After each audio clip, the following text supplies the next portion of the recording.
Hi guys! Welcome to my YouTube channel po. New day, new video po tayo ngayon. Pag-usapan po natin tungkol pa rin po sa GSIS pension increase. Ito po ay annual GSIS pension increase po para sa ating mga pensioners po. Ayan guys, so marami po tayong mga subscribers po na nagtatanong kung kailan daw po ang increase sa pension sa GSIS. Mula po sa kanilang website, sabi po doon January po, ayan. So this January po, hintayin po natin yung increase na yan na sinasabi po sa kanilang website. Ayan po.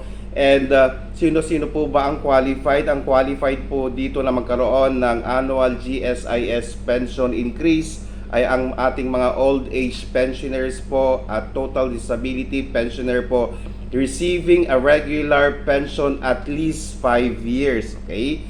At least 5 years po, receiving a regular pension at least 5 years po, sila po ay entitled po na magkaroon ng annual GSIS pension increase. Ngayon kung magkano po ang increase na yan, nakadepende po tayo kung ano po ang sasabihin ng ating Board of Trustees mula sa GSIS po. Ulitin po natin, sino-sino po ba ang qualified? Ang qualified po dito ay ang mga old age pensioners po at total disability pensioner po. Kailan po may bibigay or may re-release po ang increase na ito, according to their website po, every January po. Ayan po, so hintay-hintay na lang po tayo sa mga qualified na pensioners ng GSIS. At syempre po, isa rin din pong factor dito is receiving a regular pension at least 5 years po. Kung kayo po ay nagre-receive pa lang po for the first year, hindi po kayo qualified dahil malinaw po sa kanilang website, sa kanilang criteria, at least receiving a regular pension for 5 years. Ayan po.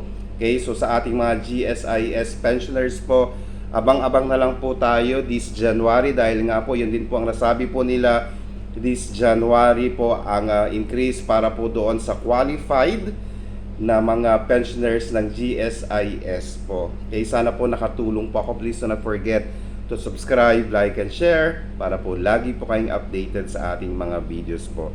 Maraming salamat po and always stay safe. Bye-bye!